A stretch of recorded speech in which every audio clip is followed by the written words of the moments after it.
Hey, everybody, welcome to, I reckon we're going to call this a special edition, kicking it with the KTrain. But more, actually, it's pretty much just straight up blind sweaters. And we're going to, I'll post it on, kicking it with the KTrain, my YouTube channel and all your favorite podcast platforms. But, more than that, it's just a straight up episode of blind sweaters, but instead of our normal crazy shenanigans, we got some serious topics to discuss. Dude, we should So always have serious topics, though. Like, let's be that, let's be honest. it's actually, Joking, it's joking around is a thing of the past. What are we, comedians? something like that. I don't know. That's for some reason I always thought comedy would be in my future, and then I realized that I'm way too serious a guy, and no one well no one really likes my comedy, so it's See, okay. I'm not too serious of a guy, and I often think that my calling is just being at a comedy club, either just opening the door for comedians or walking on stage and doing a little bit of an act. Because I really don't Hey, take life. I don't take life too serious. I really try not to. But and that's why basically a year ago to this day, I did a Reddit roast me and realized that people love having fun at the expense of somebody else who's willing to put themselves out there in a fun that is in a that is fun way. that is so true. I mean, like, there's nothing like a good roast. There's nothing like a good Reddit roast. I haven't done a Reddit roast, but Don't do it, uh dude. Don't yeah, do it. it Don't do might it. it might scar me for life. I'm a sensitive soul, Jared. I'm a sensitive soul. Dude, dude, it Got is thin to this skin, thin day. skin. I have put myself out there for 20 something years. To this day, it is the most notifications my phone has ever gotten. Is the most views of anything I have ever had, including band stuff, solo stuff, you name it. There's like Wow, there's like 5 million views on this thing, 3 to 5 million. I don't know which it is at this point, but that's insane. with, dude, within 2 weeks, it was at 3 million views and over like 20,000 comments. It was on the front page of Reddit roast me for months. Like, and I'm not exaggerating, but clearly there's something to roasting a blind guy who's willing to put themselves out there. And I was Clearly, unaware. I was unaware. yeah, clearly, And clearly, and it was fun. It was fun for a minute. It's still fun, but you know what? At the same time, like you said, you're a sensitive guy. I'm a sensitive guy too. Like, even when I'm yeah, having fun, even when I'm yeah, like, but I was trying to, dude, like everything. I'm trying to use it as like a kickstart, like a little bit of an advantage. Like, oh, I'll put myself yeah, out there. And yeah, that's the thing that you and I are forced to have to do. It's like we got to use this thing that we've the gift that we've been given of being blind and yep, using it to our advantage. Like, oh, check this out. We'll put ourselves out there, make jokes at our expense. yep, Maybe we'll get some more views on a stream. Maybe we'll get some more yep, views on our YouTube channel. But yep, and it applies to so many more things than just Reddit roast me's. I mean, totally. dude, and I will start off by saying this is not going to be a asking for sympathy kind of podcast. This is not a No, no, no, no, no, no, no, no. this is not a woe is me moment at all. Like, and at the end of the day, like, because all of this comes down to the choice. I mean, sure, the blindness part does not come down to the choices we have made. That is No. the those are the cards we were dealt. But the choices we have made, it is how we react to situations. It is how we interact with people. And literally, I mean, starting when I was 11, when I started losing my sight, I mean, I was no stranger to people like in the hallways at school. Like, even when I mean, literally, I was just losing my sight. I could still see. Like, Yeah, it's like it took like 2 years for me to go blind. And basically, like, I mean, I'm just walking through the hallways uh, and you could say out of people's awkwardness and just not knowing how to approach the situation, it's like people were just showing up in front of my face, like with their fingers, like being like, "How many fingers do I have up? How many fingers do I have up?" And it's like, yep, and it's just crazy because I don't want to be I don't want to take the approach of saying like everybody's a bad person, or like, because it's not the case, obviously. No. Like most people are really, really good people. And Yeah.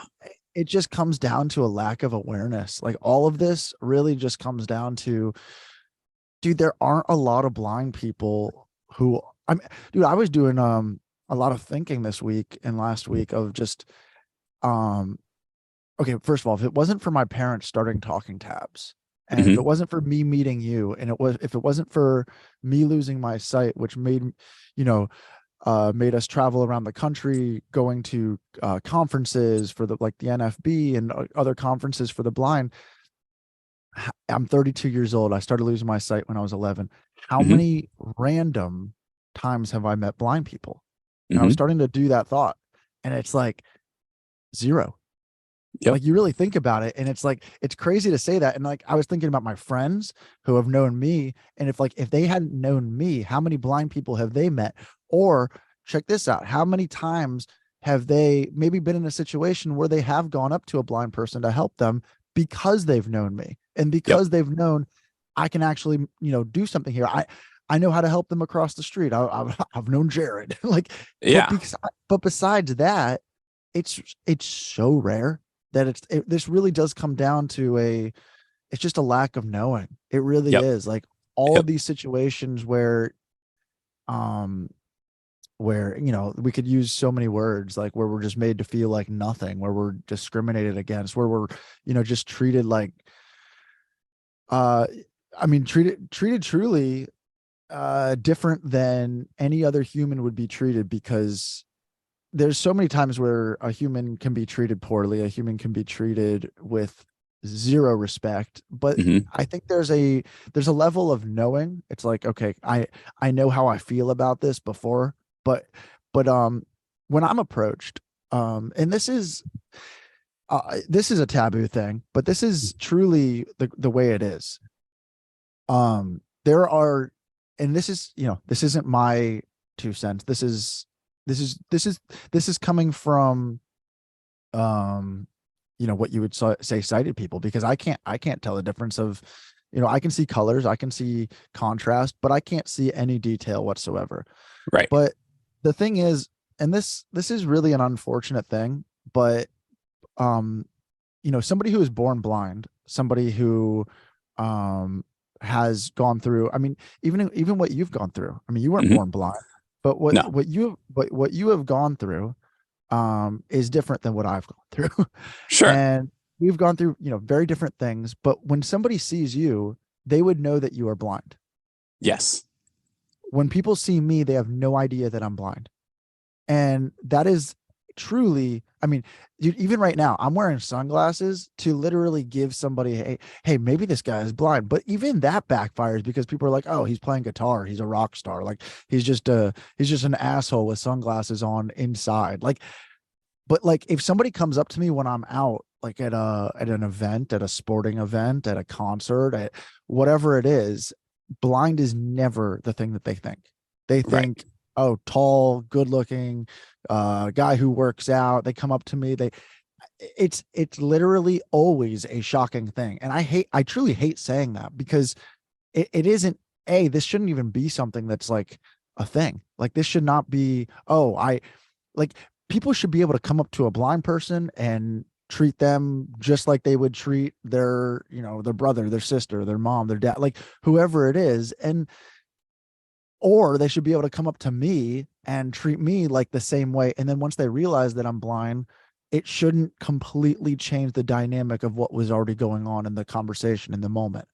Right. Like, but it does. And the thing is, it's like I really don't know what I would prefer. Like at this point, it's like sometimes, because I've always been like, oh, it's cool because like then they can find out organically. But at the same time, dude, at this point, I've gone through so much, as far like I hate even saying that, but I've gone through so many situations where I've been mistreated or made to feel literally not like nothing, Yep. because people come up to me. And I'd rather at this point just be left alone. Yeah. And that sucks, man. Cause like, I mean, like, because you're a people person, and I'm like, and I, and a lot of times I feel the same way, and that, like, I just sometimes it's just easier to just kind Right. of sequester yourself away and be alone and not subject yourself to, those types of feelings. But uh, I think we should probably explain kind of why we both are kind of wanting to venture into this topic. So a couple of weeks ago, oh yeah, almost 2 weeks ago, you called me up. I think we had just recorded another podcast episode or something, and you called me up, um, and asked my advice on a situation Yeah. that occurred. Uh, Sorry, I have a hound dog yowling for attention in the But background. but you ain't Uh, nothing but a hound dog, Kyle. yeah, pretty much. Um, it wouldn't be a blind sweaters episode without something like that, Yeah. right? So why don't you explain to people what happened, this Yeah, this dude. particular Friday or Saturday night, or So, whenever it was. well, I called you for advice because, first of all, I respect you. I respect the life you've lived. I respect everything that you do. You're always pushing to be a better Kyle every day. And that to me is what life is about. Is about being positive, just trying to find the light even in dark situations.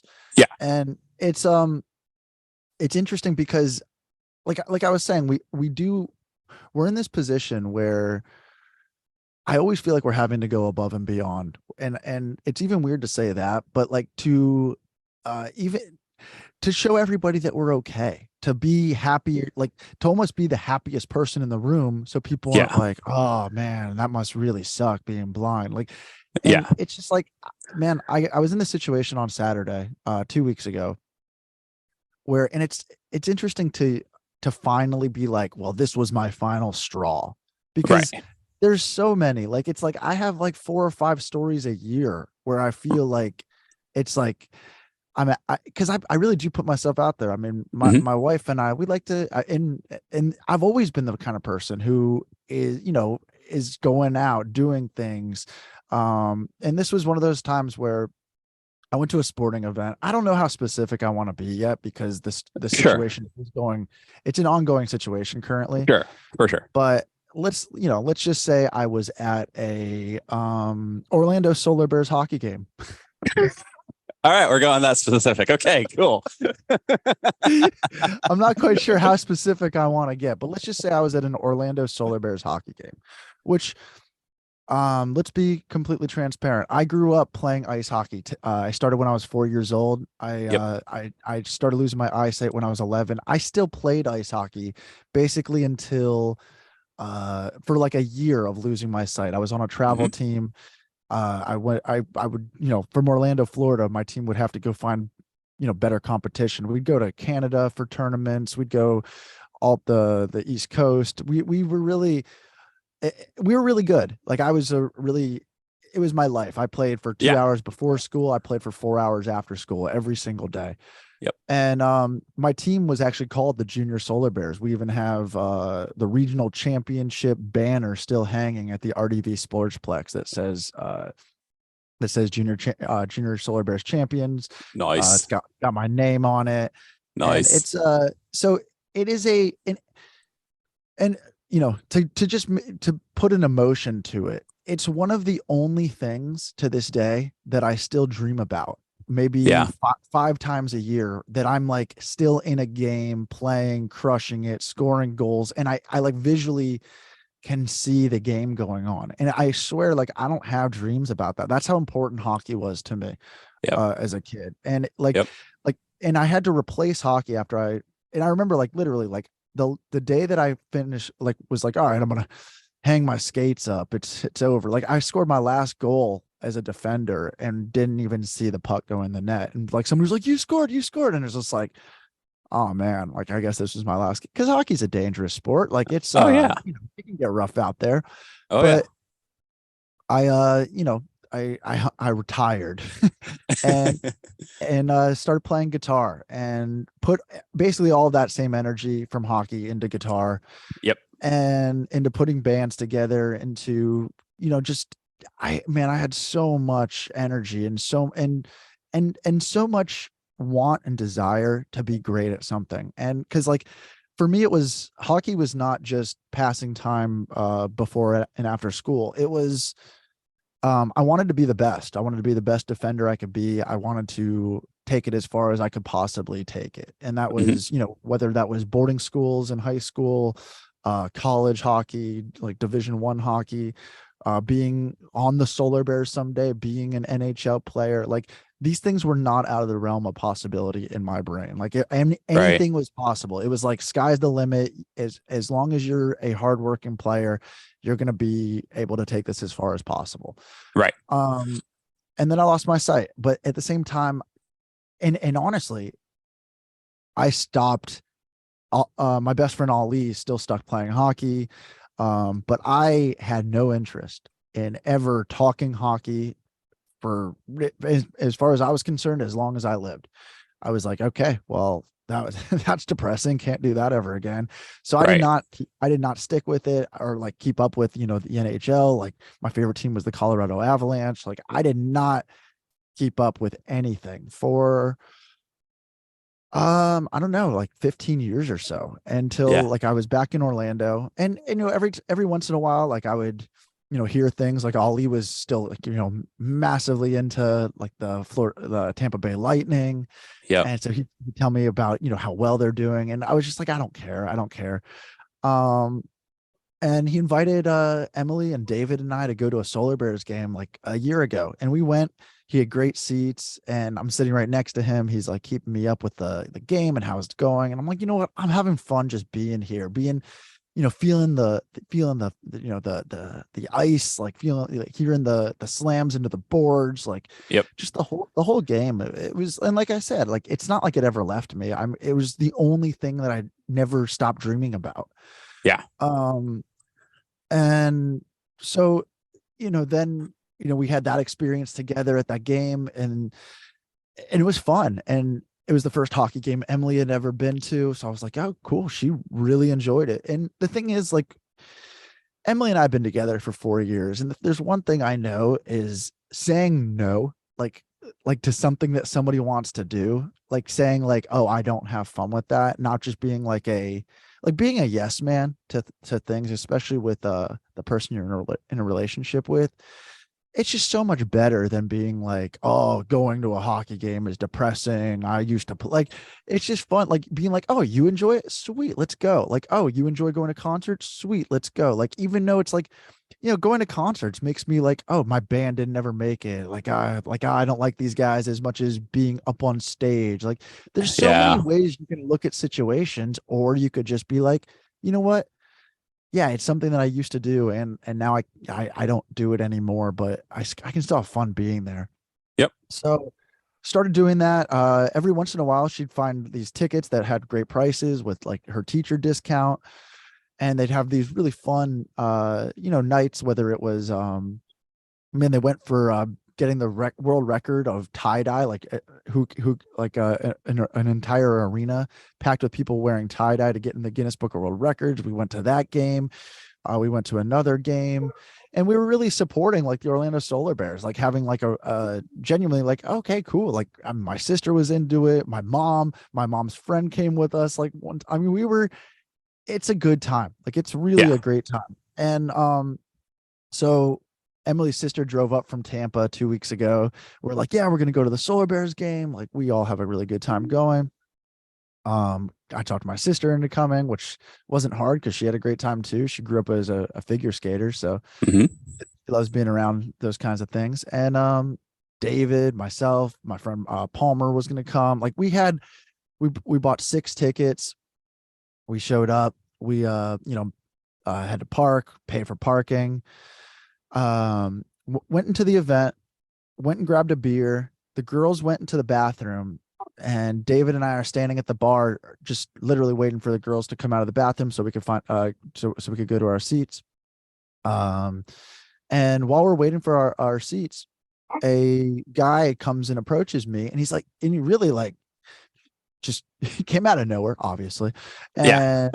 and had some excitement to his voice too. He's like, "Hey, would you be interested in going on the ice after this intermission, or at the next, like after this period for the next intermission, and being a part of a game, bear pong?" And I'm like, "Are you serious?" Like, it was like I wanted to hug the guy. It was so exciting that I mean, this guy came up to me out of, there may have been 5,000 for, I mean, I don't know how many people exactly show up at the Orlando Solar Bears. They're not a NHL team, but Yeah. they're fun games. So the crowd was it was pretty full.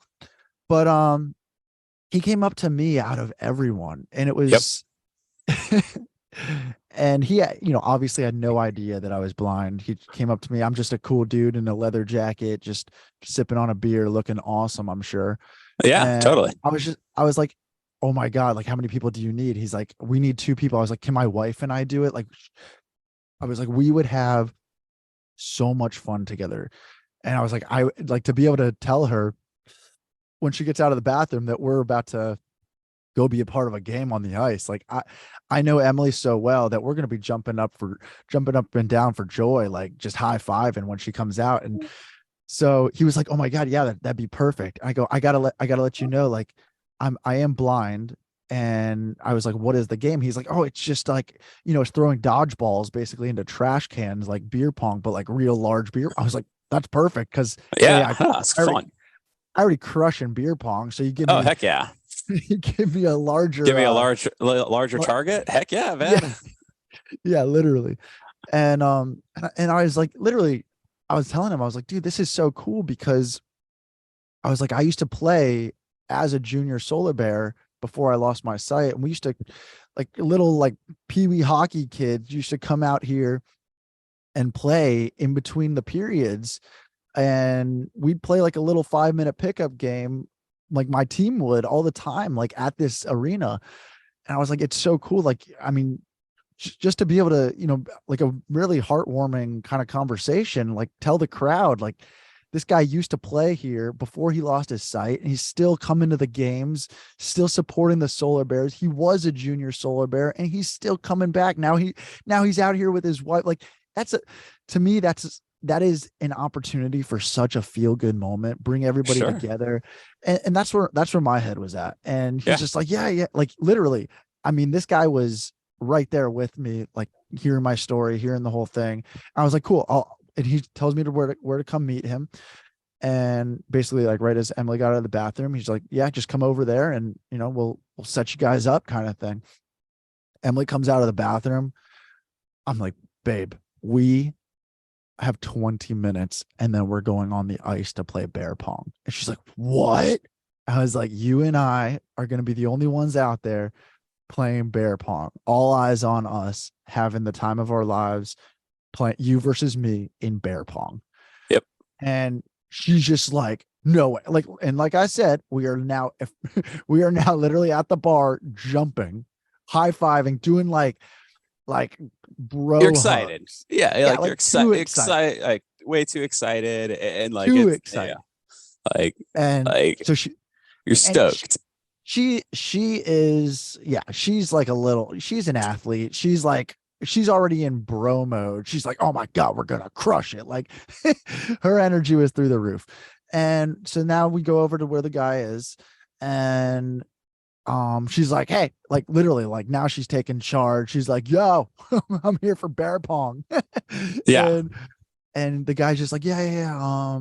I'm sorry, we're having a little bit of a problem." He's like, "You said you were blind?"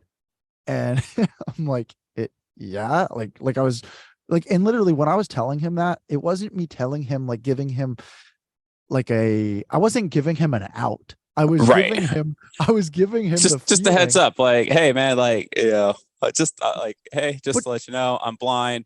Uh, and this is the situation. It's just this is the situation, but like, I'm I'm still gonna be chucking some balls. I'm still gonna be playing some bear pong. yeah, but honestly, I was telling him for more so the feel good, bringing everybody Yeah, together, like the heartwarming totally. story of like what I was telling about play. I used to play here. Now I've lost my sight. Still coming to the games. Still Yep. a fan. Yep. And he's like, so you said you were blind? And now Emily's like, well, yeah, but like, he can see color, light, dark, like contrast, like because now we're having to sell it. Like we're already aware. We're aware. We've been through this. So we see that this is going south. Yep. And we're trying to have it stay north. Yeah. And so as Emily says, oh, he can see light, dark, contrast, color, like now there's a woman who's also working with this guy. She's like, oh, so you can drive. And because No. seeing color, contrast, light, dark means you should have your driver's license and be on the road. Right. So we're like, no, nobody said that. And then it goes from this like awkward, weird moment of like, well, that was obviously a dumb thing to say and ask, to like, are you guys willing to sign a waiver to go out Hmm. there? And it's like, well, obviously, I think everybody would be asked to sign a waiver before participating in a game. Before going out onto, an ice rink, to throw dodgeballs around where someone could get, I don't know, clocked in the head, or someone Yeah, could slip and fall. Just a waiver seems like a natural thing for anybody to right. have to sign. Yeah, it Like does. I have to sign a waiver for any triathlon I participate in that basically says you could die. Wait, Like, wait, you're blind and you compete in triathlons? amazing, right? Wow. Wow. Um, Sorry, continue. My bad. no, no, don't be sorry, because honestly, first of all, that is amazing that you do that based off of the fact that these guys came up to me to go out on the ice and to throw a dodgeball into a trash can, when most people sitting in the stands could not run a triathlon, could not swim, could not bike. And it's it is a valid point, because Yeah, well, and most people out in those stands also could not spin a guitar around behind their head and play one handed with their tongue instead of a pick, but or but or play hundreds, thousands of concerts, never jeopardizing my life, never falling off of a yeah, stage. Never, I yeah. mean, rocking. Kyle, I know you've never seen me perform, Oh no, dude, dude, but I've been on stage with you but performing, and I can feel the energy. dude, when my band used to tour, I was jumping up and down like a madman for an hour, and Yeah, never fell, never once fell. I'm yeah, talking, and literally jumping like I'm doing squat jumps like yeah, for an yeah. hour. Yeah. Um, No, dude, I've performed with you. Like, I mean, for, I never performed with you in that kind of environment, no, like where you were really in your element. But like, dude, yeah. you bring it, man. You bring some energy. I Uh, only know how to bring energy. But yeah. so I was asked if I would sign a waiver, and it seemed very obvious that everybody would be asked to sign a waiver. And I'm like, yeah, just bring me down, because at this point it's now been like 35 minutes where we're just dealing with things. Haven't been to our seats once. And so they bring us now they make the choice to bring all five of us to down where the locker rooms are, basically where you would enter the ice for our Hmm. game. Hmm. And there's probably like 10 minutes left in this period before we're about to head out there. And we're still like, we're now thinking, okay, cool, we're good. And um we're down there, 10 minutes has gone by. Like I'm like, okay, what is happening? And at this point, my sister tells me, like, this guy's basically like still just on his walkie talkie. Like we don't know what he's saying, but it doesn't look, my sister said it didn't look positive. Like it didn't look like he was like, it didn't look like we were any closer to getting on the ice. Right. and and at this point I'm just like pacing, because I'm like, I'm it it's not even about me anymore in my head. It's just like I'm now ruining my family's night over me being blind. And it's just like the amount of times it's like we're here to have fun, whether it's at a water park, and now the entire day is about me because I'm told I can't go down a water slide after my wife is already down there waiting for me, and somebody puts his hands on me being like, oh yeah, sorry, I got to talk to my supervisor. I'm like, dude, I've been riding these slides for 3 hours. I mean, the amount of times I've been in this situation, and I'm just over it. And I was literally just pacing. I'm just pacing because it's like, I'm like saying, Emily, just go out there with David. Just leave me out of it at this point. Like, Yeah. clearly these are not good people, or they're just lack of awareness, or just have never met a blind person, or just, I don't know. And at the same time, doing these guessing games is also dangerous because now you're just playing games in your own head, making it worse, Yeah. building it up in your own mind. And so I'm just pacing at this point, and at the same time, what I do in any situation where I'm uncomfortable is I am a people pleaser, like you said. So I'm now just cracking jokes down there, like for the people who picked me out of 5,000 people or whatever, handpicked me. And now I'm just cracking jokes, and they're just laughing like the 20-year-olds that they probably were. And they're just like, making like fat jokes of people in the stands. Like I'm like, you think I have a problem? Like, I'm like, do you really think I'm like, I work on stabilizing exercises. I go, I don't miss a day in the gym 5-6 days a week, like doing jumping. I'm like, I'm selling myself. And it's like, and it's just so unfortunate that you even have to do that and feel like this, because it's like, why are we standing here? Why are we still here? Like, we have not gone to our seats once. And Mhm. now at this point, 10 minutes, 15, 20, 45 minutes have gone by, an hour. It's like, cool. This is the entire length of the game. Yeah. and and it's like, I get it. You don't have any more knowledge. You don't have an answer for me. But now their supervisor comes down and he's just like, oh, what's the problem? And I'm like, oh, hi. And I walk over, I shake his hand, and I'm like, well, the problem is I don't know why I'm still down here. And your team has been making me feel incapable for the last hour and 15 minutes. And right off the bat, versus having any sense of humility, any sense of compassion, this person goes, did anybody in my team use the word incapable? He goes, I'm pretty sure we're uncomfortable with this situation, but none of us use the word incapable.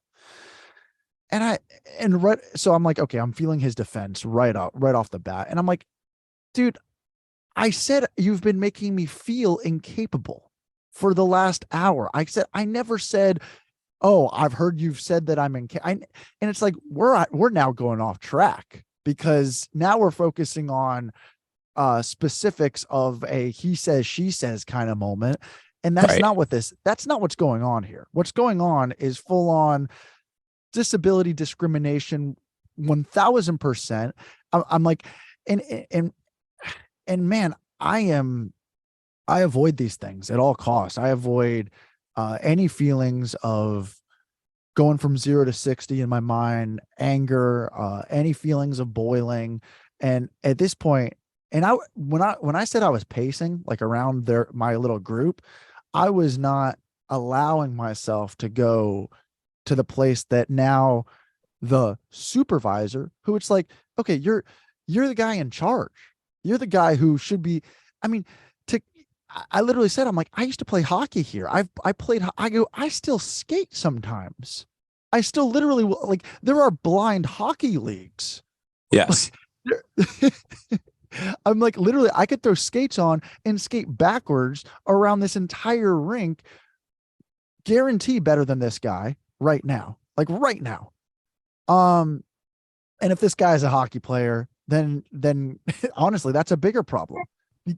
If you actually have awareness of how somebody can maneuver being on the ice and can balance, and at the end of the day, like, I guarantee you, they set a carpet out to walk out for anybody, not just a blind person. But Yeah. if somebody was competing in one of these games, I guarantee you they would have carpet out, so nobody's worried about somebody slipping on the ice. And he goes, well, we're just a bit concerned. I swear, like, this was his quote. He goes, we're just a bit concerned. Like, what if you get hit by the Zamboni? And for anybody who doesn't know, the Zamboni is what cleans the ice. Um, why would they be cleaning the ice Yeah. while they're having an entertaining halftime game going on Yeah. where people are Newsflash. supposed, They don't, yeah, newsflash. They don't do it. It yeah. doesn't happen. And there is 0.0 chance of me getting run over by a Zamboni, even if I'm on the ice and the Zamboni is coming straight at me at full speed. I'd be able to hear it coming. B, I'd be able to see the contrast of this thing coming at me on a, because I get, okay, unless this Zamboni is ice white and everything around me is also ice white, that's the only chance. And if it had like a silencer on its muzzle or its muffler, like, that's the only chance. Oh, and if the driver was like, you know what, I really hate this guy, I want to run him over and murder him in front of everybody watching this game, these are the only chances of a Zamboni hitting me. So that is an insane excuse. Yeah. And okay, at this point now, after incapable is being thrown back in my face, the word incapable, which I never said that they used, I said, you've made me feel incapable now for an hour, which we have not gone to our seats once, I will reiterate.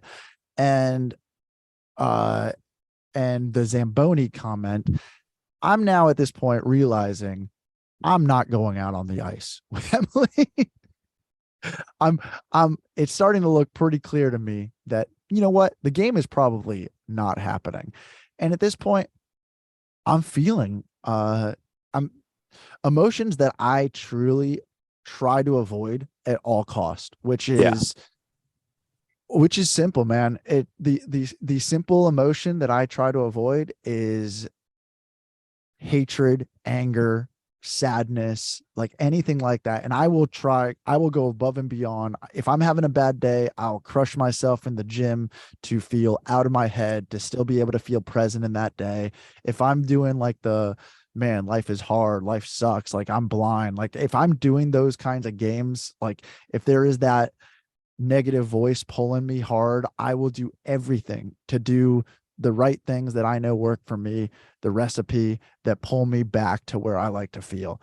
And at this point, this person who approached me with zero humility, zero compassion is now bringing me to that point. And it's like, man, me 5-6 years ago, I really don't know what would have happened if this was like this final straw moment. Like I don't, all I could say was, dude, you are an idiot. And I hope you can sleep well tonight. I really, really hope that you can sleep well tonight, because you are an absolute idiot the way that you handled this situation. And at that point, where my group and I, like my group, like Emily's like elbowing me because like she's like, there's police officers around, and I'm like, what do you think I'm about to do? Like, I mean, I'll tell you what I wanted to do, but no, I'm not in that position anymore. Thankfully, I'm more in control. And you know what? I have never gotten physical. I've never once with a random person ever in my life. And no matter the amount of times, it's like words aren't working right now, but you know, some a knockout punch would sure feel better. All those times, they're just feelings, and you just got to bury them in you. And even burying those feelings inside of you and just being, cool, I guess this isn't going to work out for me. They could have picked literally anybody else out in this arena, and they would have been on the ice playing bear pong, given no matter what their situation was. And by the way, this waiver said nothing about, oh, if you're blind, you can't be out there, because that's illegal. Right. Like that's an illegal thing to even have at a professional sporting event, to treat a blind person different than any other person in that arena when it comes to anything that they're being asked to do. Because I was not the one who asked to be a part of this. I was asked. And so, yeah, that doesn't exist. That's illegal. But you know what? So we went back in the elevator. They're basically, and I'm still just making jokes because now we're being like escorted back up the elevator by the people who brought us down there in the first place. And I don't want to ruin their nights. Like, this isn't their fault. That's what's so unfortunate. It's like, I'm, and we go back up. The game's now in the third period. We walked into this game 5 minutes into the first period. We've now have not gone to our seats. We've missed the entire game, dealing with dealing with some really interesting people. And we're now standing there. I'm now literally crying at the arena. Emily is hugging me, consoling me, and I'm just literally boiling. It's like, and it's so unfortunate because, like I said, I try to avoid these emotions like at all costs because, but anger is the first feeling that I will feel before the real problem. And the real problem is sadness. Like, Hmm. anger for me is the distraction of sadness. Hmm. And as soon as it's like, man, the tears just started pouring because it's I was brought through the ringer. I was really brought through the ringer of something that was, it was the feeling of such a high, of such an excitement, such a good feeling that was almost about to take place. I mean, Emily and I, we would have someday told our kids about this. We would have told, it was such an I mean, I was flying just at the thought of what we were about to do. And then going through this hour of just being dragged through the mud. The outpour of emotions was super real. I didn't want to affect my loved ones, but the people I was there with, I didn't want to bring them down. So it was just kind of a moment between Emily and I where she just held me, and it was very beautiful, sweet, helpful. And I mean, but even like, I still felt exposed. I still felt like, oh, well, there's people around me, they can see me, all those things. And so she's like, well, there's 5 minutes left in the game. And I'm like, you guys want to go to our seats? It's like, no, let's leave. Yeah. And because, you don't want to go to your seat when there's 5 minutes left in the game for the first time. Right. And so I go to the bathroom. I go to my safe place, my family bathroom. Shout out to family bathrooms. Um, and that was the first time I was alone, like with my thoughts, and it was really heavy, like being alone, Yeah. like right after I'd been brought through that for the last hour and a half. That was when, man, I could not stop crying for like, a solid few minutes, and I was just like standing there just sobbing, and to the point where, and then and it's kind of funny, but now I'm just sobbing and I don't want to come out of the bathroom and have David and Audra and Emily's sister Ashley and Emily see me just because they were already feeling it. They were feeling the Yeah. emotions. They were feeling so sad for what I had just gone through, and and what they went through. It wasn't just me going through it. And I just didn't want them to see me like that. And so now I'm just feeling around the bathroom for like tissue, like for like paper towels or like Yeah. toilet paper. I'm like, damn it, where's the toilet paper? Where is? And so I finally just opened the door and I'm like, Emily, please come in here, help me. Like, so it just, and so if it's okay to show somebody how you're feeling, especially if they're your wife. And For sure. so I don't know. We So what? Sorry, yeah, I yeah, apologize. no, man, no. So like, it's just to kind of summarize this situation a little bit. Like, someone approached you at a sporting event to do one of these fun little halftime, or well, Yeah, between period games. right. Yeah. um you let them know, hey, I'm blind. They say, yeah, basically they say, no problem, everything's going to be fine. Yeah. And then ask you to sign a waiver. You sign the waiver. They still don't let you go out onto the ice, and you basically tell them, hey, guys, like, look, I'm not incapable.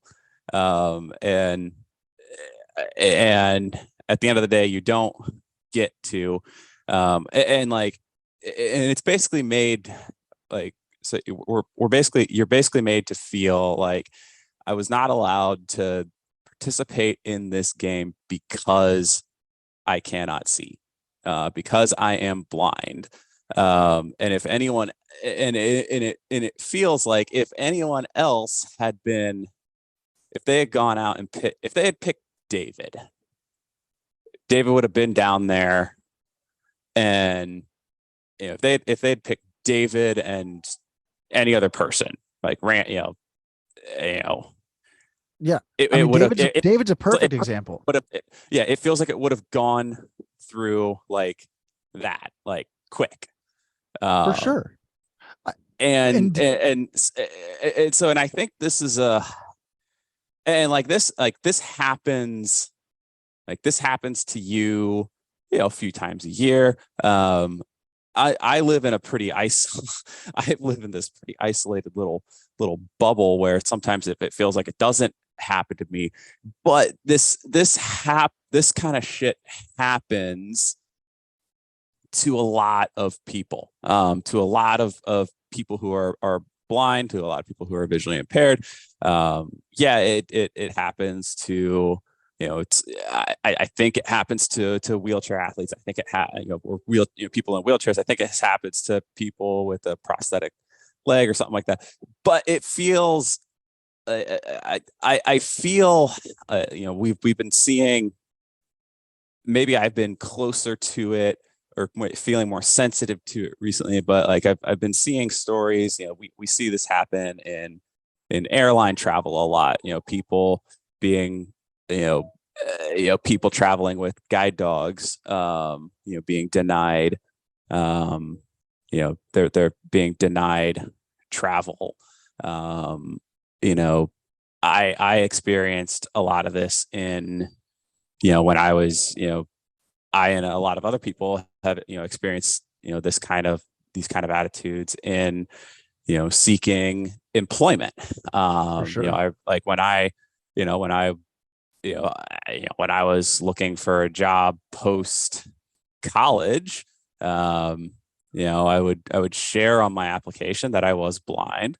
Um, and, I it seemed like I would never get an interview. And then when I took off of my application that I was blind, I would be getting interviews. But then, there were times that I would walk in with my guide dog, and I've been told very, I had one experience where someone, I walked in, and they were like, "What are you doing here?" And I was like, Yeah. "I have a job interview." "You do?" "Sorry, the hiring manager's been called away for an emergency meeting." Yeah. They're So fired yeah, now. yeah. So this stuff happens, and like, and it's 2023. Like it's 2023. We have had, like, I was part of a team of very, very well accomplished business professionals that, you know, raced our bikes across from, San Diego, California to Annapolis, Maryland, to raise awareness, to say like, hey, blind people can be uber successful, on the bike and in the boardroom. Like we had a guy who was at the time, he was the lead attorney for Google Chrome. Now he's like, he's like Facebook's legal counsel or whatever. We had an assistant U.S. attorney who was based out of Washington D.C., and we had the owner of a flavor extract company, which is like one of the biggest flavor extract companies in the world. And he eventually sold that company. And then we had me, puny little, puny little Kyle, who really wasn't really wasn't that successful from a business standpoint or anything like that. I just happened to be a halfway decent athlete.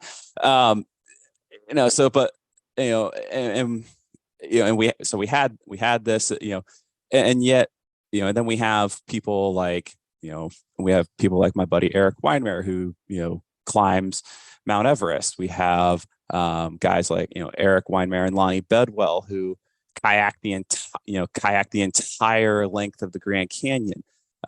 We have people like my girlfriend, Jessica Tuamala, who is a 4-time Paralympian in 2 different sports, and has 3 degrees from 3 different countries, from Canada, Scotland, and the U.S. Like, so and I started thinking about this, what do people view as successful for a blind person? That's a really interesting question. Because if we look at it, like, so you and I, we have no problem admitting it. Like, we are two, we grew up in good families. We grew up in good situations. Our parents fought tooth and nail for us to have every opportunity possible. Sure. We both, while we're not rolling in money, like, we're not throwing, we're not Floyd Mayweather Jr. throwing, fistfuls of cash everywhere. Like, we're decently, like, we're not going to starve, at least anytime soon. But at the same time, I know that I have this niggling fear deep inside of me that is, and honestly, it's not that deep inside of me, that when it's time for me to go find, something more stable, like a more stable job, or more stable, find your own. Yeah. Find my own stable employment, Right. work for a company or something like that. I have to go, like you said earlier, I have to go above and beyond. Like, Mhm. I feel like I have to have a doctorate degree to get an entry level position. Right. Like, we have talked about it before, where it feels like we have to be exceptional to be mediocre, like in At society, best. at best, in Yeah. society's eyes. Right. And so I it correct, give me your views on this, but, like, to me, it boils down to, look, people are fucking terrified of blindness. Look, I mean, just straight up, they're terrified of it. Like, so I read something the other day that basically said, look, the disability group as a Yeah. whole, it is the one marginalized group Yeah. that anyone can join at any time. Mhm.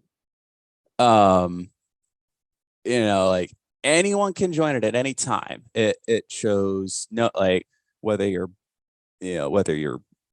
white, male, female, gay, straight, lesbian, bi, trans, queer, eh, you know, you know, black, brown, purple, yellow, orange, blue, from Mars, wherever.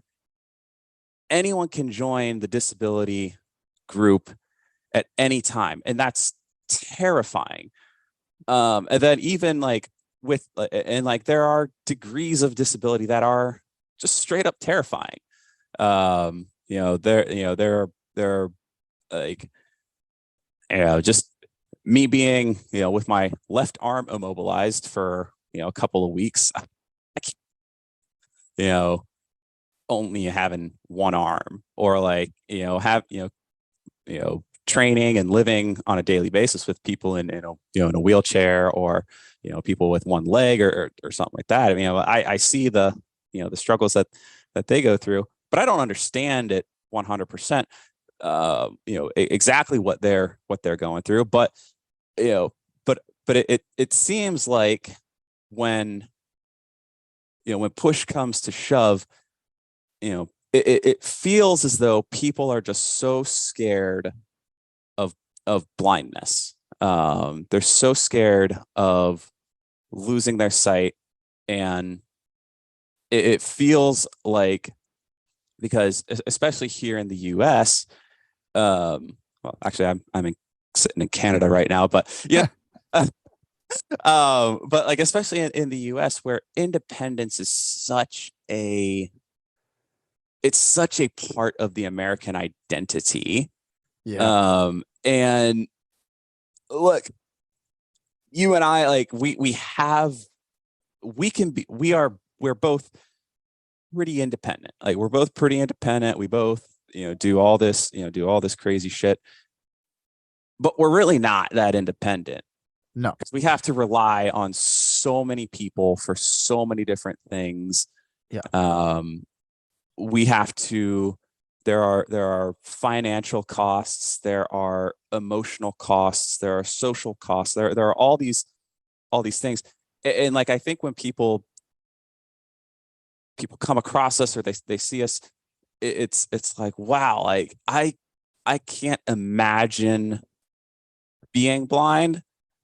I could never do what you do. And then, people are amazed by all the extreme stuff that we do. They're amazed that you are so talented on stage, that you can, shred, like, I mean, dude, like, you're fucking blind Eddie Van Halen is what you are, and like, and then they look at me and they're amazed that oh my God, this guy is totally blind, and can run a 18-minute 5K off the bike. Um, oh my gosh, that's amazing. Like, they look at us and they say, wow, this is so amazing. But then but like, oh, you can do that, but you can't, like, but you can't throw a dodgeball into a trash can because you might slip on the ice. Yeah. And honestly, nor will I ever want to again. Yeah. Yeah. But dude, and the thing is, to touch on what you just said, people are very afraid of going blind, and they should be. Absolutely, they should be. And like, it's They, okay to admit that, guys. It's like, right. it's okay. No, Fear is a very real thing. dude. So No, just want to be blind. Like, news want to be blind. my brother Sal and I, we do a UFC podcast called A Fighting Chance. Yeah. And we've had some amazingly great UFC fighters on the show with us. And this one guy, Renato Moicano, who he fought at Madison Square Garden last year, got an amazing submission. He's the main event of a fight coming up in like a month. Dude, we were doing a podcast like 2 months ago with him, and he's like the coolest guy. And it was awesome because we were talking to him, like, trying to get his story, and halfway through he just starts asking me questions. Yeah. And I'm like, and he goes, man, I ask you these because they're constantly dealing with eye pokes. Yeah. In fights, that's like the biggest thing, is getting their eyes poked, and people have gone blind with that. People have lost their eyes with that.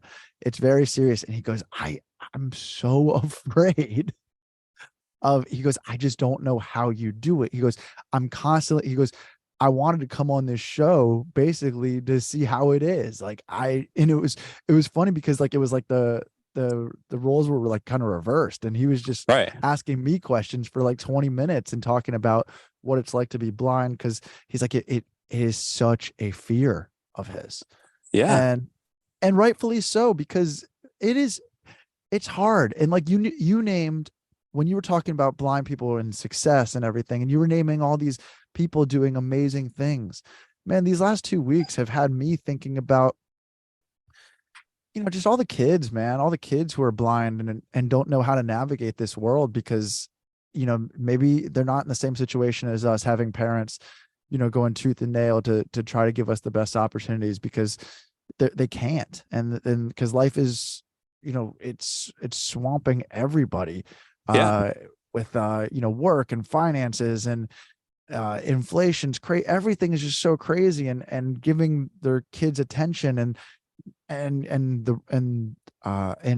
the right opportunities. And I'm thinking about so many people who don't have a voice and don't have the ability to do these extreme things, and would never be in a situation where they even have, because they're just too anxious to even Yeah. put themselves out there, and too just afraid to ever step on the ice. But the thing is, anybody could have done what I was doing. I don't care if you've never walked on ice. I don't care. Like, the situation, man, I was picked. It's like, cool, you picked me. Now we're going to make it work. And it's like, I don't care if the supervisor had to go out there let's say they picked another blind person who who couldn't skate backwards, who can't still play a hockey game like I can. You picked them. Cool. Make it work. Make it Yeah. work. And Yep. that's on you at that point. I don't care if you're having to be the one to have the kid who you just made their night walk out there on the ice with their hand on your freaking shoulder. I don't care. Make it work. Yeah. And yeah, that's how I feel at this point. And because it's played so many mind tricks with me the last 2 weeks, where I'm now having to do this thing. It's just like, because my head, when I was originally thinking about it, it's like, oh, this is this beautiful moment for everybody in the arena to see, like, hey, the show doesn't stop. Like, he's still Yeah. trying to do everything to be happy and to be, Yeah. but now it's like, man, I've gone back and forth. Like, I'm doing like 180s in my head. It's like, man, maybe for 5,000 people, they feel like, wow, this is so beautiful. But what if there's like 3 people in the arena that's like, oh no, he's blind. This is really sad. And it's Yeah. like, that sucks that you even have to think like that. Like, Yeah. but because it really does change everything when you start to think. It's like, because all I could think about was the positive. Like, this is good for everybody in the arena seeing this go down. But what if they're seeing Emily scoring, dodgeball after dodgeball in the trash can, and I'm missing all of them, but I'm still laughing. I'm still having a Yeah. good time. But what if for one guy and one family member in the arena, they're just like, oh, this isn't fun. This is sad. And then I Yeah. started thinking, it's like, you know what? The guy made the right call, because it's not worth it for the one person who's sad. And that's a ridiculous thing But to have to yeah, start thinking. and here's the thing. That's ridiculous to think that, because, like, just as we all get frustrated and angry with, we cater to the Right. one Right. Exactly. instead of, like, that's frustrating. And, like, we go to the worst case scenario. And it's just like, just like you said. um Shit, it's just slipping my mind again, sorry. You know you have this opportunity, this opportunity to have a beautiful moment. And all it is like, you just gotta make it work, knuckle down. Mhm. And at the end of the day, it what I think that we want more than anything is a fighting chance. Literally. That's That's all we want. that's what we want. Like, we want a puncher's chance. Like, we want a fighting chance. Like it doesn't matter how good or bad any UFC fighter is. When they step into the ring, they know there's a chance. Right. Sometimes or when we're navigating the world of blindness, when we're not in our own little bubbles of the people that we've built Right. around, of the teams that we've built around us. Like, when I'm at the training center, I know I'm safe, man. Like I mean, I like, everybody knows me there. Like, I get around just fine. I'm ridiculously independent. Yeah, like, the dining hall staff. Uh, helps me get my food, because no one wants a blind guy sticking his fingers into They don't. every dish to find out what it is. Well, it sucks to suck whoever eats the meals that I cook every single night for my people. Yeah, well, you well, I mean, I do plenty of cooking when I'm not at the training center, but like when I'm at the Yeah. training center, they're feeding hundreds of people. So, but but like when we step outside of our bubbles, it feels like no matter how hard we fight, we don't have a chance. We don't have a chance to get ahead, or like if we do have a chance, we have to go so above and beyond. We have to, the odds are not in our favor. From a gambling perspective, we can never spend, we can never just gamble, $1 and make 100. We have to gamble $100 million to To make make a one. dollar. Like that. Dude, That's sometimes what it feels like. I love your gambling reference because I was I was at my dad's memorial. We were scattering his ashes in the Bahamas where there's a casino. And my friends and I were, and literally the entire blackjack table is filled with my friends and I. It's nobody else beside, no random people besides the dealer. And I accidentally touched the chips after they were down, just literally trying. No, so this is what happened. They were coming to give the next hand of cards, and I was putting more chips out there because I thought I lost the hand that I had just had out there, and he hadn't yet pulled my chips back from the bet before. Right. And he goes, "Oh, whoa, whoa, whoa, whoa!" Like just like, and I'm like, "Oh, I'm so sorry, I couldn't see them. I'm blind." And literally, the entire table is filled with my friends who are there for my dad's memorial service, Right. and and he goes, "You blind?" And I'm like, "Yeah." And he goes, "Then why are you playing?" Wow. And I go, "Excuse me?" Like literally just trying to get. He goes, "You're blind. Then why are you playing?" And I was just like, "Where is your pit boss? Where is the manager?"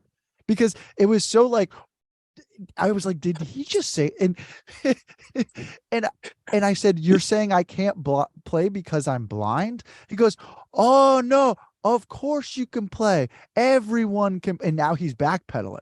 Yep.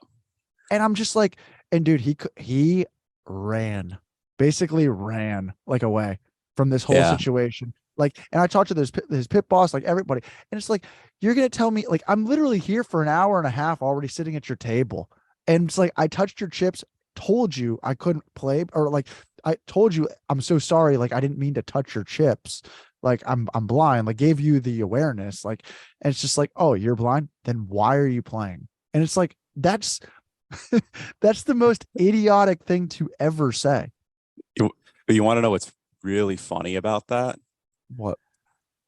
So Steve, yep, have you ever heard of a guy named Steve Wynn? Yeah. Oh yeah.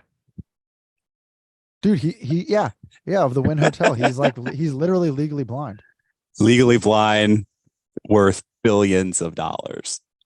Yeah, but you know what? He can but Kyle, I don't know if you knew this. Yep. He can't play blackjack because he Can't might play. touch his chips. He Well, might touch his yeah. chips. Well, and that and the and the question your dealer asked is a question that we all get. Right. Like it's not necessarily the game of blackjack. Why are you playing the game of blackjack? It's almost like you're being asked, why are you playing the game of life?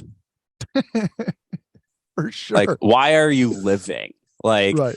because it is so inconceivable and terrifying to Yeah. people being blind. And so, and we've spent, this entire time, it seems like we've spent this entire time, you know, bitching and moaning and complaining that like, oh, well, what was us? And we're not trying to do that. Not at all. what we are like, so what you and I are like, neither of us, like, we're not legal experts. We have we have talked with people in the past, and everyone's go-to is just sue the solar bears. It's like, does that fix it? Like, I've come with I've been presented and facing issues, and there's some stuff going on in the world of triathlon that's really affecting. I think we've talked about it on the Yeah. podcast before. That's affecting totally blind athletes and people, and everyone's just like, just come at crap with the legal, Right. with legal documentation in hand, saying this, all that, and it's like, at the end of the day, shit, that shit doesn't Fix fix it. everything. No, and It doesn't fix everything. Like what you and I are kind of, we're in this position where we're like, we don't know what to do.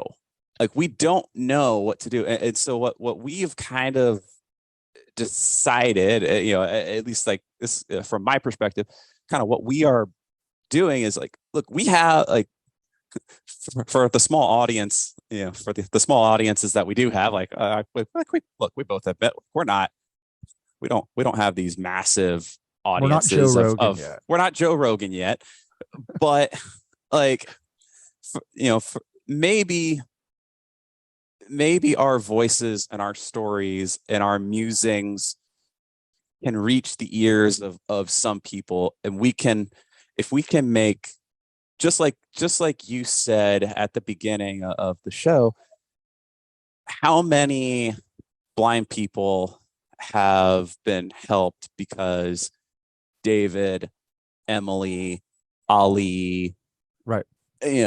Palmer, Baylor, Brian, Max, Trevor, all of these people that have met you and know you because you're blind. How many blind people have been helped because of that? And like, And all of your connections have now a wider worldview and can, step out and help where they can.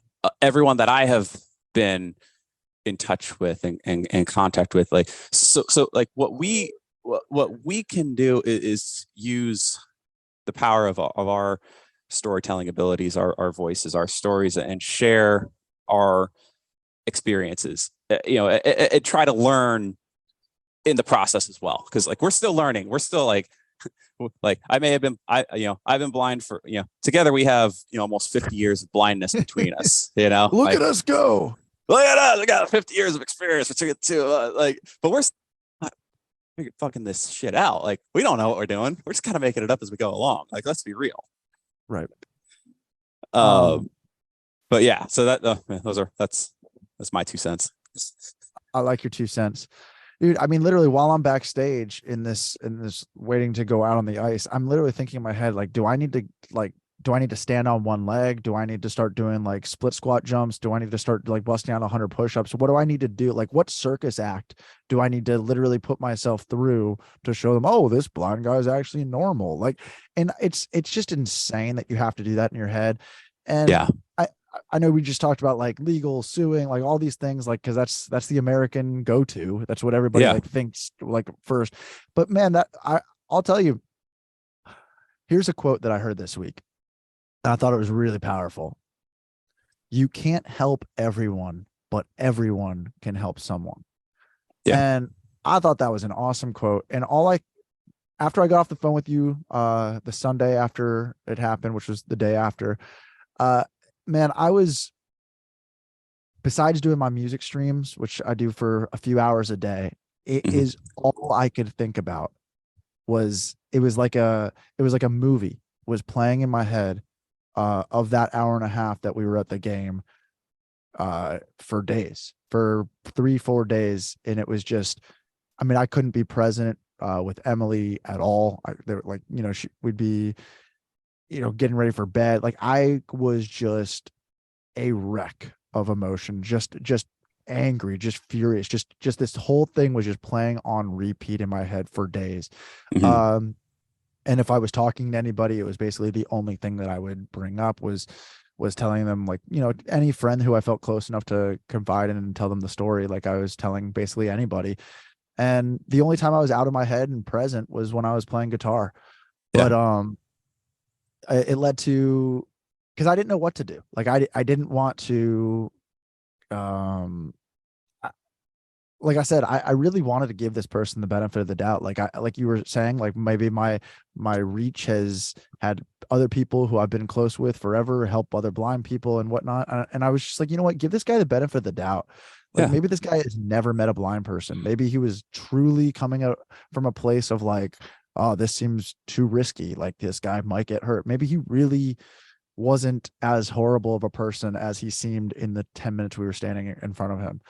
Right. Um, so I actually did find him. I reached out to him in the way that I know. I'm not a man, I'm not a technology guy. I'm not very savvy with it. I've always been very comfortable on Facebook. Facebook's a easy platform for blind people. And it always and maybe they all are easy, but maybe it's the easy one for me because it's what I was used to at Yeah. first.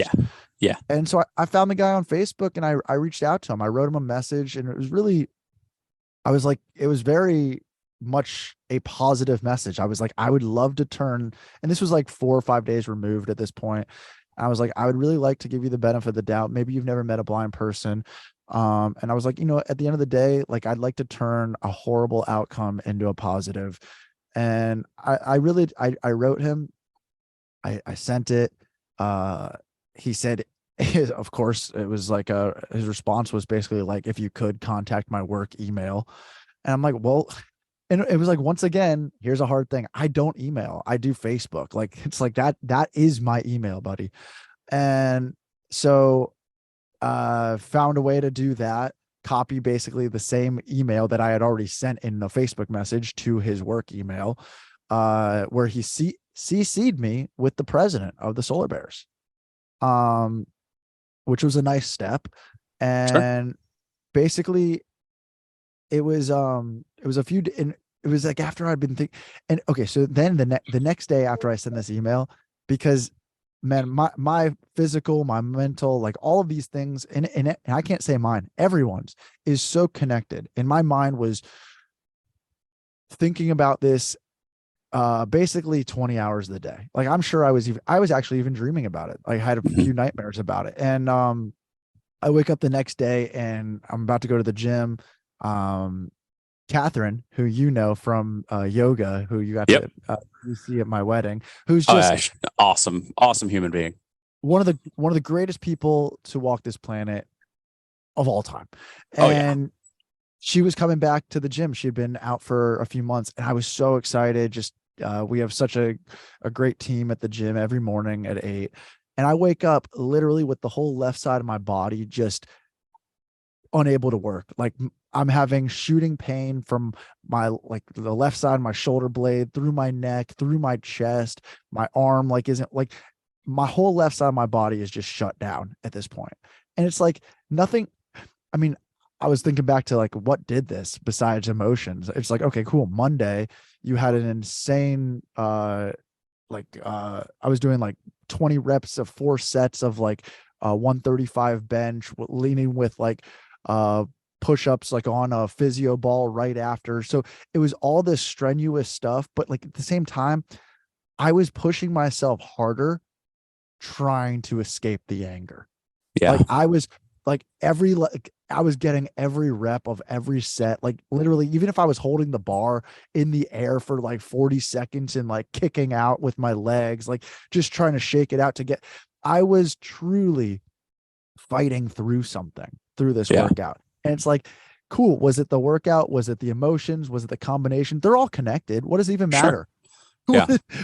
And I wake up that day and I'm just like, and it was like after was doing this, like, okay, cool, we're gonna put this behind us, we're gonna be positive. And now I'm like, man, I'm in physical, like my dad died of a heart attack, and now I'm feeling strain like in my chest. And that it can cause panic attacks and anxiety for Yeah. me, like whenever I feel this in my chest. And it's like, man, I'm literally and it brought me right back to the emotional side and not trying to, and always trying to be the better person, always trying to be above the pain and the trauma and all this of what I was going through. But at the same time, it's just like, I don't have the emotional and mental capacity to even deal with this right now, because now I'm dealing with the physical of what this has done to me. Yeah. And I got CC'd, like I said, with the president of the Solar Bears. They sent me an email response being like, yes, we would love to get together and discuss. Give us a day next week and we'll go to lunch. And now it's like, I don't want to go to lunch. Like, I want to have a talk. I want to, and it was so, man, the emotional journey of like the tug of war of what I was going through, of like, okay, you want to help somebody, you want to fix, like, you want to be able to make this better for the next person. But at the same time, like I said, they did not go up to a blind person and ask them to do this. They went up to somebody who was in an arena who they didn't think had any physical, disabilities or anything going on. They would not have ever gone up to a blind person in their mind. So Yeah. it's like, who am I helping? Because at the end of the day, I'm not on this planet to change people. I'm on this planet to make myself happy, make my loved ones happy, influence and affect a good person to feeling a little better that day. Maybe, I mean, this world is hard. There's a lot of mental health problems going on, and I'm here to literally be a soundboard, a voice, somebody who listens, somebody who understands, somebody who's been through a lot for them. I really am not, and I've known this about myself for a long time, but never as clearly as I do right now. I'm not the kind of person who wants to change that guy. Yeah. That's not who I am. Right. Honestly, that's never been who I am. And the second that they sent me this email being like, yeah, we would love to discuss and hear you out. Give us a day next week to go have lunch. Now it's like, okay, I was a liability when I was in your arena. Now you're expecting what my wife, who's a teacher who works every single day I mean, she can't skip a day of school to go sit and have lunch with you. So, and I'm now expected to, I mean, I don't have a cane. I don't have a seeing eye dog. I'm not bringing my mother to go have lunch with you. Yeah. So now it's like, what? So now I trust the people who have probably never been around a blind person based off of how they treated one, to what? I'm going to put my hand on your shoulder and we're going to walk to the lunch table where I'm now anxious and it's loud in a restaurant, and I'm dealing with waiters and waitresses and now eating in front of the people. So now it's like a whole nother world of problems that are opening up in my, and it shouldn't even been the case. Like, it's like, no, I give you my number. Call me if you want to talk. Come on like, I'm sitting right now in front of a $3,000 camera. You want to have a Zoom call with me? Let's do it then. Let's do it on a level playing field. That's fair. That's right. Like, you want to, dude, I knew it was going to happen. Like, it's like, president of I mean, you do a Google search, he's an attorney. You're gonna come and lawyer me, like, in a situation where it's like, okay, cool, he actually sat down at lunch with us. I don't know, I mean, now I'm in a physical frenzy. Like, I literally can't feel the whole left side of my body, which is damaging. I mean, so now it's like all the tug of war of how I want to be, how I want to proceed with this whole situation. It's not clear to me. It's not Yeah. as clear as Yeah. okay, cool. Oh, thank you so much for my hamburger and French fries. You really made up for this situation. And now I can so I basically I said, I really appreciate um you reaching out and your offer to take me out to lunch, but it doesn't, this is not how this works. It's like, I'd feel more comfortable going to an office, and that doesn't even make me feel comfortable, because like now I'm sitting in a room that isn't as familiar. Like you said, you're familiar in your training center. You're familiar of these places where you feel comfortable and you feel like people around you get you. Like, I don't want to go back into a traumatic situation where there's going to be a bunch of, I mean, who knows? Who knows what is going to happen at lunch? Who knows? Like, but I didn't know. And it was so fresh that I literally was just like, this is not how this is going to work for me. This has been an emotional roller coaster this past week that I'm not willing to, it's too fresh to go sit with you and have lunch. Um, but I basically spelt out the entire situation again. I was like, we were 6 people. We came to the arena. We bought drinks. We paid for our parking. We paid for our seats, and we didn't see a moment of the game. And I was like, just please make that right. And I was like, and honestly, I'm good to just move. I need to move on from this. I need to Yeah. just move on. Like, I don't want to contact lawyers. I don't want to sue you. I don't want to contact your sponsors. I don't want to have an article in the newspaper. All I want to do is talk to my buddy Kyle, maybe bring some awareness to the disability community, to people who maybe somebody hears this and they say, you know what, I'm guilty of the same thing, and I don't ever want to do that again to somebody else.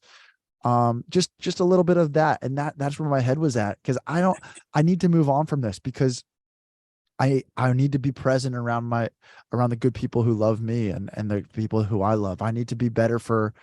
I can't be consumed with this. I can't wake up with Yeah. stomach pain and feelings of, oh my God, like this day is gonna be another drag because of what happened to me 2 weeks ago.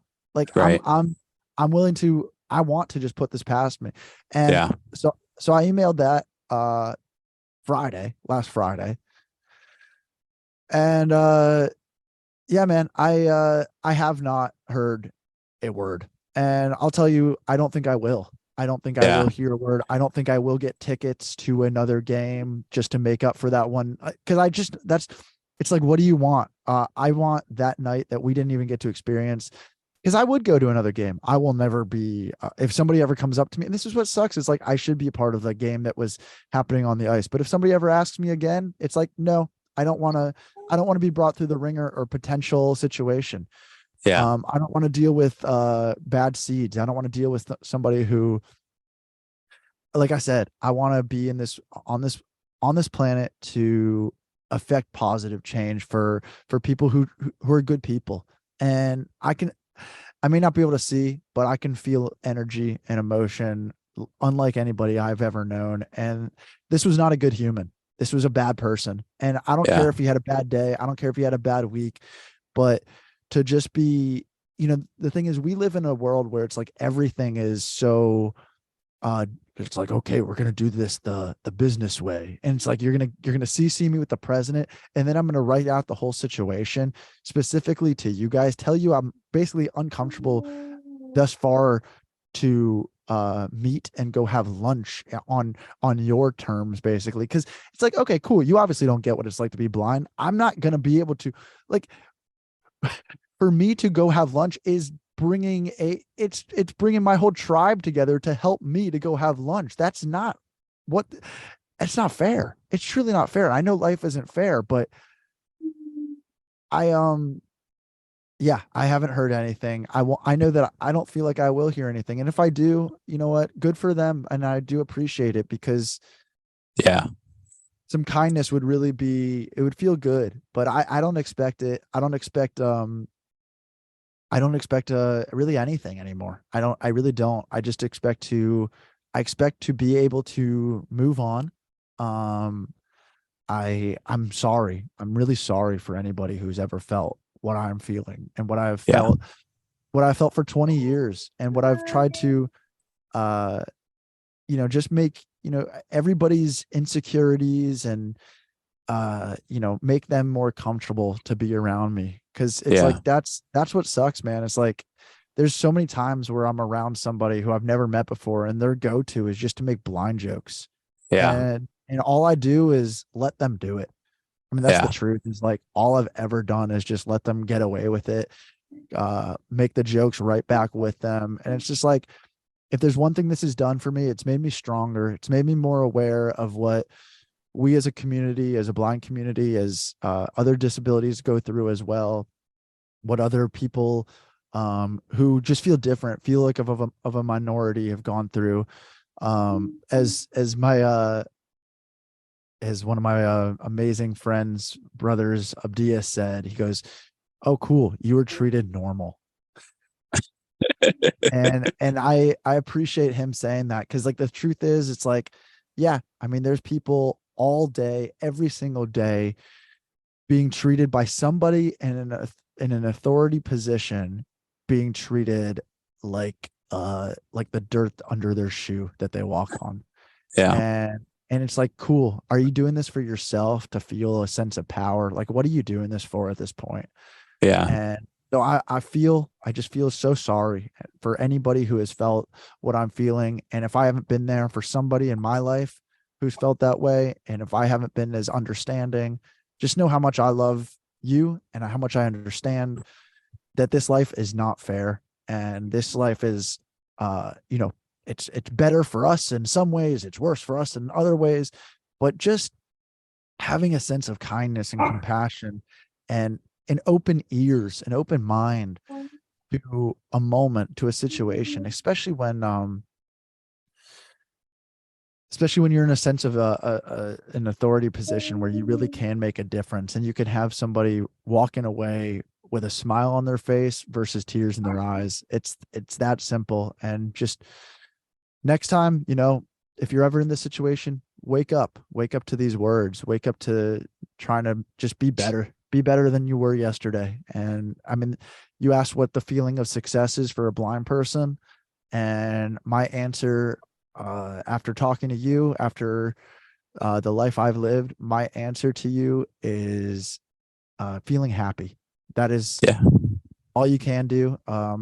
You probably, maybe you're going to get a lucky break. Maybe you are going to be the most, you're going to be blind Eddie Van Halen, or you're going to be Yeah. Kyle running an 18 minute 5K right after being on the bike. I mean, maybe that is going to be what you work towards when you're going above and beyond in your own life. But at the end of the day, the only thing you can do is be happy. And Yep. that is the ultimate win, because and find laughter, find joy, find things that you feel, you're as capable as is anybody who's quote unquote normal. Yep.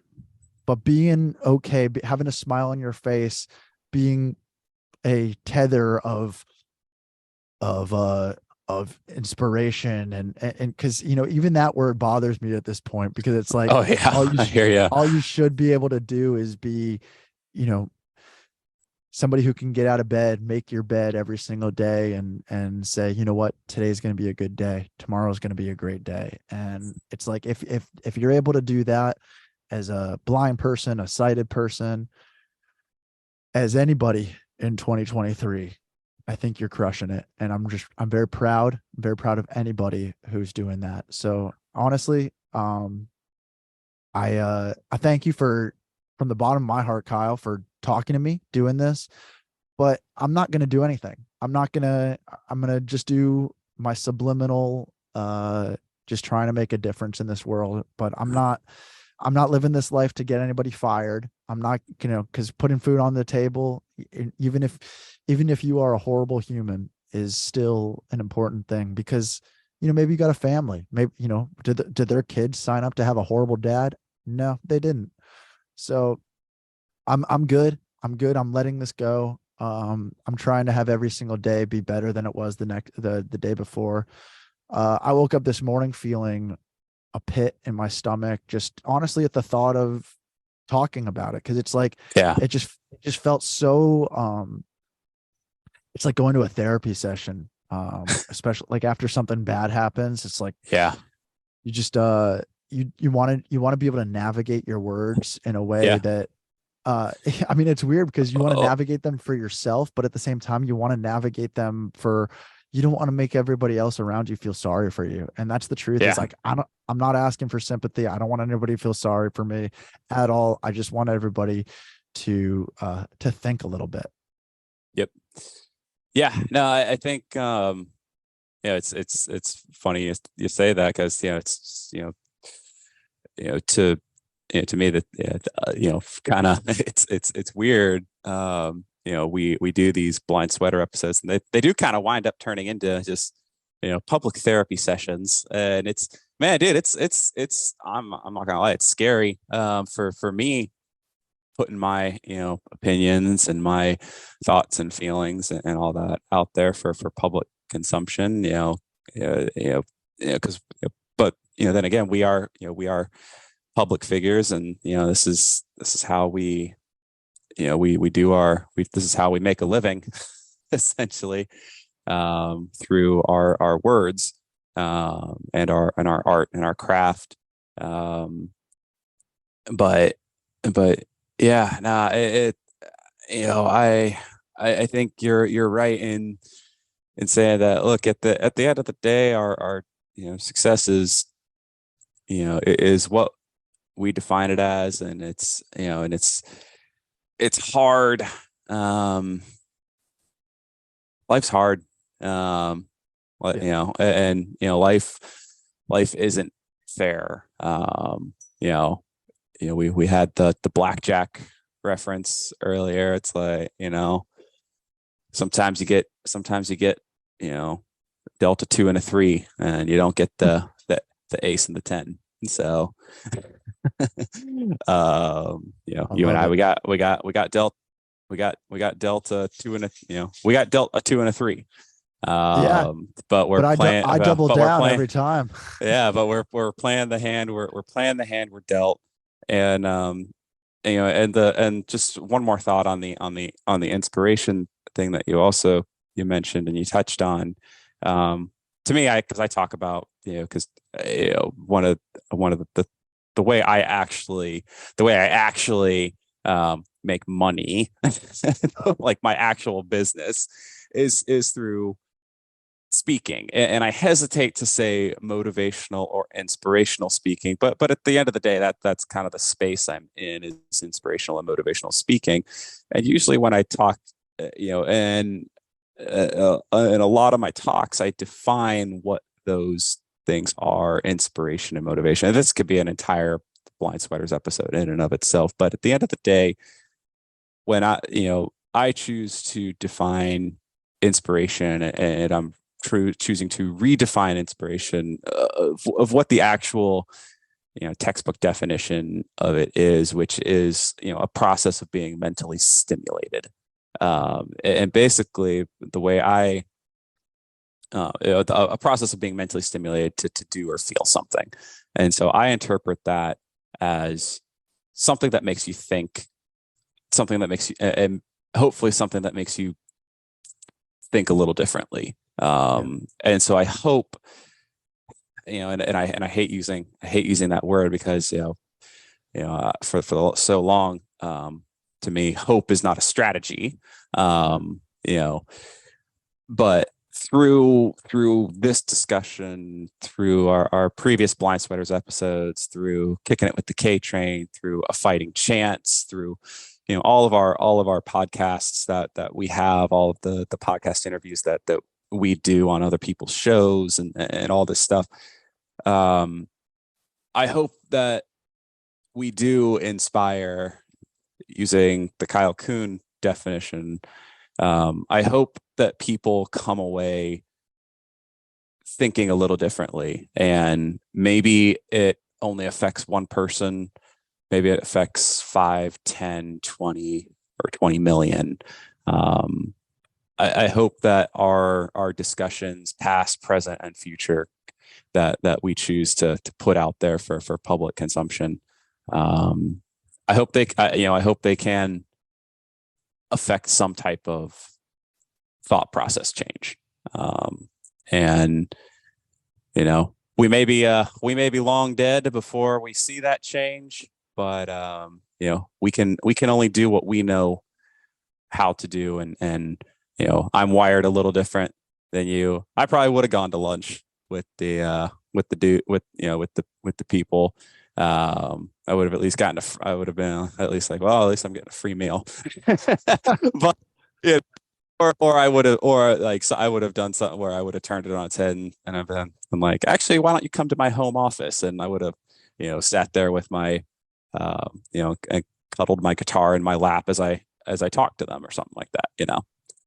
For sure. Yeah, no, I didn't. It's And just, the thing is, I didn't close the door on any of this, like on any yeah. of these. I just said, like, last week it was too fresh. And like, the thing is, it was too, Oh, for sure. I wasn't in the right place. And what I mean by that is, if this, when this whole situation went down backstage, it had already gone on for an hour and a half. If I was the one talking to the supervisor right from the get-go, he wouldn't have. And I don't like that the next day, the next week, all I'm thinking about is I wish he saw the best version of myself, because an hour and a half after being dragged through the situation and everybody around me being through it, and truly how emotionally embarrassed I was, it was the Jared's boiling like I was truly just hot. I was Yeah, angry. totally. And it's like I really wanted, but the thing is, just approach these things without an ego. If you Yeah, don't, if you leave your ego at the door and check it, like, and you say, you know what? Well, I don't, let's go see what's going on down here. And it's such a different thing. Just check your ego, please. Like, that's all yeah, I'm asking. And man, I don't disagree with you. Like, because right now, knowing that it's like, cool, I just have an email sitting there with two very high up people, and they haven't responded, and they're just like basically trying to let this thing just die out. It's like, cool, like now I'm being put in this position, like, man, should I have just forced myself to push myself to go to lunch, or should I have taken the approach of what you just said, come to my home office, have them like, but at the same time, I don't know if yeah. changing, No, for I don't sure. know if I don't know if changing these people is what I'm here to do. I know Right, I don't. That's kind of what right. my, yeah. Yeah, and that's and that at the end of the day is like, when we have these discussions and stuff, it's to let people know out there, look, we don't have answers. Like, we don't have all the answers, and like we're trying to figure this shit out too. Right. And that's, and I think that's that's tough for us to admit. Um, that's tough for us. That's tough for that can be tough for people to admit, I should say. Dude, Like, it's very tough, because I was thinking about myself. It's like, okay, cool. If I'm out at lunch with these guys, like now I'm thinking about, what am I gonna say? And yeah, everything that was coming to my mind is like, why are you having to sell how amazing you are to these people? Like, yeah, oh, you like, oh, guess what I've done? Listen to what I do every day. Like, and you right, wouldn't let me go on your ice. And it's like, right, even that, it was just causing me such frustration and anger. And I was just like, why am I having to sell us like the truth? But like, hey, by the way, did you know that I like, and it was just bothering me so much. yeah, yeah. Oh, no, but yeah, at the end of the day, man, I think, like you said, we're putting we're putting this story out there. We're putting our stories out there. Um, our public therapy session. Um, Hey man, they're important. It's good to have they people to are talk to. It's good. It's totally, very good. totally. But yeah, guys, everyone out there, look, if our conversation has sparked, questions in your own minds, made you think a little differently, uh, start a little discussion in the we're gonna be posting this on both of our YouTube channels. I'm gonna be putting this out on my podcast platform. Drop us some notes. Drop us, hit me before you hit Jared. Just kidding. No, just drop some comments on this YouTube video. Shoot us a note. Let's keep the discussion rolling. Yeah, I'm positive or negative. Like, you could be positive or somebody. negative. Like, yeah, like if you think we are being whiny crybabies, fucking tell us. Like If you hit like agree we with are. this guy's decision, tell us. Like, if you Yeah, agree with tell us. any of it, yeah, seriously, Yeah, I'm like good with it. I need to hear it. we want all feedback. We want comments. We want, and I think the biggest thing that we want to have come out of this is we want open, honest discussion. We want, like, I think at the end of the day, we're all tired of political correctness bullshit. dancing around topics, and that's why I called it, and that's why I kind of labeled this taboo topics. It's like, Yeah. let's just a discussion. Yeah. Like, like if we all at the end of the day shake hands, agree to disagree, like that's okay. So, It is okay. It is. but It's anyway, definitely okay. Dude, thank but you. This anyway, has my been brother, great. Yeah, man. this has been awesome. It's been important. It's been important to me. Thanks for, dude. Seriously, you really put yourself out there today. Thanks for coming on Appreciate and it. sharing your story, man. Like you're you know you're putting yourself out there. It's hard. It's Well, hard, and thanks. you are very welcome, and thank you for having me. And it's just one story, and I know everybody has one. And the thing is, like, just like Kyle said, hit us up. But if anybody wants to hit me up on my Facebook, my Twitch channel, my YouTube channel, and I'm like I said, the quote, you can't help everyone, but everyone can help someone. That's my dad and I, when we put out our documentary Blindsided, all he ever said was, if this helps one person, it's worth it. And I'm Yep. going to stick to that same line. If this podcast that Kyle and I just did helps one person, it was absolutely worth it. So thank you to 100%. anybody who listened to it. And I'm sorry if you've ever gone through anything similar, because it's definitely not fun. Yep. Absolutely. Yeah. No, hit Jared up on Facebook. He's also on Instagram at Jared Hara 1, at the Blind People Watcher. Hit me up on Instagram at Iron Kyle, EYERONKYLE. You can hit me up on Facebook at Kyle Kuhn Speaks. I'm also on LinkedIn for those that are interested.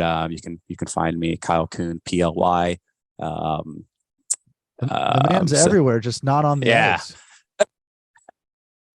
I have skated before, but That's dangerous, it's been dude. Don't stay off the ice. stay off the ice. You might get run over by a Zamboni. Bullshit. I drive fucking Zamboni. All right, guys. All right, everyone. Drop us comments in the on YouTube. Hit us up on Facebook, Instagram, Twitter, Twitch, all the platforms. You can find us. I'm Kyle Kuhn, and it's been my great discussion with my buddy Jared Hara. This has been a combo, Blind Sweaters and Kicking It with the KTrain. Thank y'all so much. Keep your eye on your vision. Always, bro. Later. Later.